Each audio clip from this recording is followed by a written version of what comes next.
Hi, today I will give you the brief introduction of Easiio ChatAI team of bots. So this is our backend, the portal, and you can create knowledge base, or you could create a team of bots. The concept of team of bots allow people to quickly create multiple bots and group into a team using certain workflow, and each bot will be specialized on something. So, for example, I have a bot here for the document review, right? So, and this is for chemistry document review. So you have a document reader, you have a chemistry bot, you have a document comparison bot. Each one will do different things.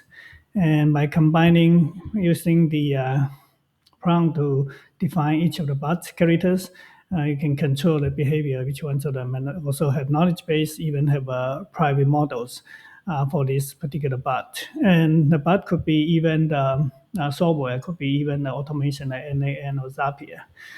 And then once you have that, you can click the edit and you will go to something like a flow here. And this allows us to control the flow of the bot working. So first bot will do something and then the result will pass to the second bot, who pass to the third bot, etc. And that's complete the whole workflow of the bot.